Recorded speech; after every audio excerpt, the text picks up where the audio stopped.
இது மகிமை நேரம். கர்த்தருடைய நாமம் மகிமைப்படுவதாக. மீண்டுமாக மகிமை நேர நிகழ்ச்சியின் வாயிலாக உங்களை சந்திப்பதிலே மிகுந்த மகிழ்ச்சி அடைகிறேன். இந்த லெந்து நாட்களிலும் நாம் கூட மிகவும் பரபரப்பாக அநேகர் இன்றைக்கு ஆலயத்துக்கு செல்வதும் வேதத்தை வாசிப்பதும் கன்வென்ஷன் கூட்டங்கள், தெரு கூட்டங்கள், இப்படி அநேக காரியங்களிலே நாம் இந்த நாளிலும் ஆண்டு சமூகத்திலே நாம் ஓடிக்கொண்டிருக்கிறோம். இந்த நாட்களிலும் கர்த்தருடைய நாமம் மகிமைப்படுவதற்காக எடுத்துக்கொண்ட தலைப்பு உபவாசமும் 7 விதமான கேள்விகளும்.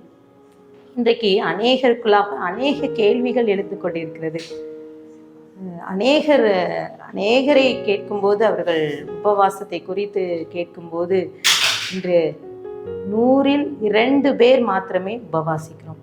100 பேர் இருந்தால் அதில் 2 பேர், அந்த 2 பேர் உபவாசிக்கிறவர்களை குறித்து கூட நிறைய கேள்விகளை கேட்டு அந்த உபவாச நாளை கூட அவர்கள் பரிசுத்தமாக ஆசரிப்பதற்கு அவர்கள் முடியாமல் சென்று விடுகிறது. இன்றைக்கு முதலாவது நாளிலே முதல் கேள்வி, உபவாசம் என்றால் என்ன? இன்றைக்கு அநேகருக்கு, கிறிஸ்தவர்களாகிய நமக்குள்ள கேள்விகள், அநேக கேள்விகள் இருக்கிறது. இந்த உபவாசம்னா என்னன்னே தெரியாமல் அநேகர் உபவாசித்து கொண்டிருக்கோம். சில நேரங்களில் அநேகருக்குள்ள கேள்வி வருது. சிலரோடு பேசி கொண்ட போது அவர்கள் சொன்ன காரியம் என்னன்னா, இது நீங்கள்லாம் உபவாசிக்கிறது உபவாசமே இல்லை என்று சொல்வதுண்டு. ஆனாலும் வசனம் இவ்வாறு சொல்கிறது. யோவேல் 1:14 பரிசுத்த உபவாச நாளை நியமியுங்கள், விசேஷித்த ஆசரிப்பை கூறுங்கள், மூப்பரையும் தேசத்தின் எல்லா குடிகளையும் உங்கள் தேவனாகிய கர்த்தரின் ஆலயத்திலே கூடிவர செய்து கர்த்தரை நோக்கி கூப்பிடுங்கள் என்று சொல்லி அங்கே யோவேல் தீர்க்கதரிசி கூறுகிறார். உபவாச நாளை நியமியுங்கள். உபவாச நாள், உபவாசிப்பது குறித்து நமக்குள்ளே அநேகருக்குள்ளே ஒரு சரியான விடை தெரிவதில்லை. இன்று உபவாசம் என்பது என்ன என்று சொல்லி அதை ஆராயும் போது, உபவாசம் என்பது உடல் ரீதியாகவும் மன ரீதியாகவும் தூய்மை பெறுவது. உடல் ரீதியாக, மன ரீதியாக. இன்றைக்கு அநேகருக்குள்ளாக சில நேரங்களிலே சரீர பலவீனங்கள் வரும். மருத்துவரை அணுகும்போது அவர்கள் சொல்வார்கள், உங்களுக்கு இப்படிப்பட்ட சரீரத்தில் இப்படிப்பட்ட பலவீனம் இருக்குது, ஸோ இப்படிப்பட்ட உணவுகளை நீங்கள் தவிர்க்க வேண்டும் என்று சொல்வாங்க.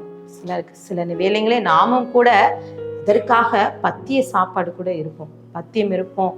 அந்த சரீர பலவீனங்கள் நமக்கு அது சரியாகும் வரை அதற்காக உணவை நாம் எடுப்பது உண்டு. அதே போலதான் உபவாசத்திலும் கூட நாம் உடல் ரீதியாக, மன ரீதியாக நாம் பலன் பெறுவதற்கு நாம் சாப்பிடாமல் இருக்கிறோம்.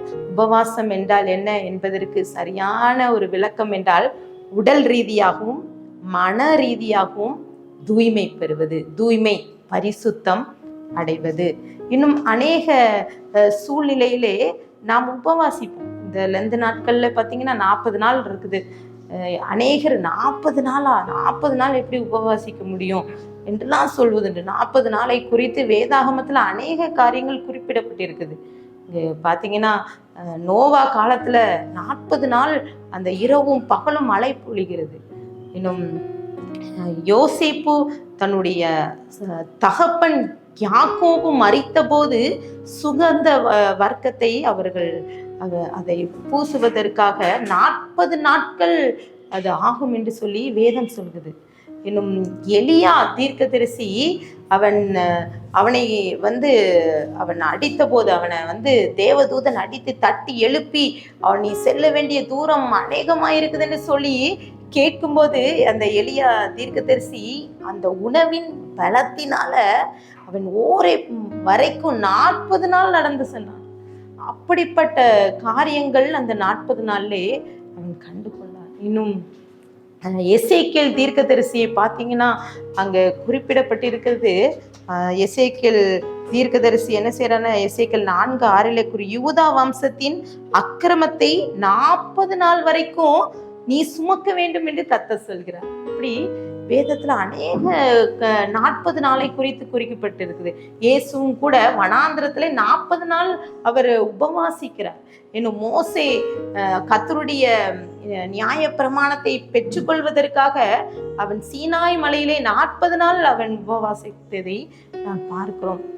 இப்படி 40 நாள் மிகவும் விசேஷித்த நாட்களாய் இருக்கிறது. இயேசுவின் சீஷர்களுக்கு ஆண்டவராக இயேசு கிறிஸ்து அவர் உயிர்த்தெழுந்த பின்பதாக 40 நாள் தரிசனமானார். இப்படி இந்த 40 நாட்கள் அநேக காரியங்கள்ல குறிப்பிடப்பட்டிருக்கு. இன்றைக்கும் இந்த 40 நாளிலே ஏன் உபவாசிக்கணும், இந்த உபவாச நாள் நமக்கு ஏன் தேவைன்னெலாம் கூட நிறைய பேர் கேட்பது உண்டு. ஆனால் நம் உடல் ரீதியாக மன ரீதியாக நாம் தூய்மை பெற வேண்டும். அதைத்தான் நினிவே மக்கள் செய்தார்கள்.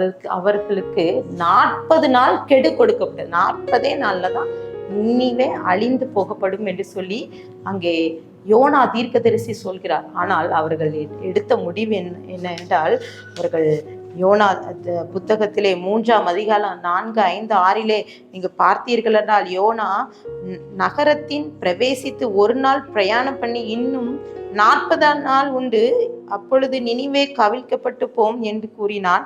அப்பொழுது நினிவேயில் உள்ள ஜனங்கள் தேவனை விசுவாசித்து உபவாசம் செய்யும்படி கூறினார்கள். பெரியோர் முதல் சிறியோர் மட்டும் ரெட்டுடுத்தி கொண்டார்கள். இந்த செய்தி நினிவே ராஜாவுக்கு எட்டின போது அவன் தன் சிங்காசனத்தை விட்டு எழுந்து தன் உடுத்தியிருந்த உடுப்பை கலற்றி போட்டு இரட்டை உடுத்தி கொண்டு சாம்பலிலே உட்கார்ந்தான் என்று சொல்லி அங்கே குறிப்பிடப்பட்டிருக்கிறது. அவர்கள் எல்லாரும் சுத்தமாகாங்க, உடல் மன ரீதியாக தூய்மை பெறுறாங்க, மனமாற்றம் அவர்களுக்குள்ள வருது. யோனா 3:10 அவர்கள் தங்கள் பொல்லாத வழியை விட்டு திரும்பினார்கள் என்று தேவன் அவர்களுடைய கிரியையை பார்த்து தாம் அவர்களுக்கு செய்வேன் என்று சொல்லியிருந்த தீங்கை குறித்து மனஸ்தாபப்பட்டு அதை செய்யாதிருந்தார். பிரியமானவர்களே, இன்றைக்கு முதல் நாளிலே உபவாசம் என்றால் என்ன?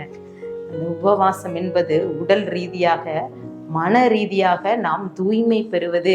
ஒருவேளை சரீர பலத்துக்காக நாம் உணவை தவிர்த்து கொள்கிறோம். அதே போல ஆவிக்குரிய வாழ்க்கையிலே நாம் பலத்தை பெறுவதற்காக நாம் உபவாசிக்க வேண்டும். உபவாசம் நல்லது.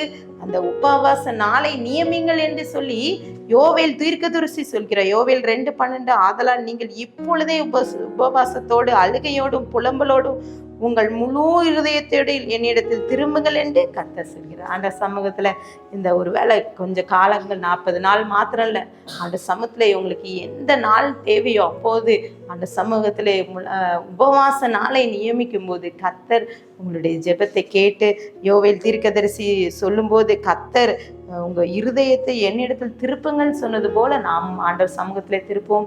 கர்த்தர் உங்களை அளவில்லாமல் ஆசீர்வதிப்பாராக. கண்களை மூடி ஜெபிக்கலாம். அன்பின் பிதாவே, இந்த நாட்களிலும் கூட உபவாசத்தை குறித்து நாங்கள் இசப்பா பாரப்பட எங்கள் இருதயத்துக்குள்ளே அப்படிப்பட்ட எண்ணங்களை கொடுங்க இசப்பா. உபவாச நாளை நியமிங்கள் என்று சொல்லி யோவேல் தீர்க்கதரிசி சொன்னது போல எங்களுக்குள்ளாகவே நாங்கள் அப்படிப்பட்ட காரியங்கள்ல நாங்கள் ஈடுபட உமக்கு சாட்சியாக எங்க இருதயத்தை உமக்கண்டு திருப்பிக் கொள்ள நீங்க கிருபை தாங்க. துதிக்கான மகிமையும் நமக்கு ஏறடிக்கிறோம். மீப்பர் மூலம் கேட்கிற பிதாவே, ஆமென்.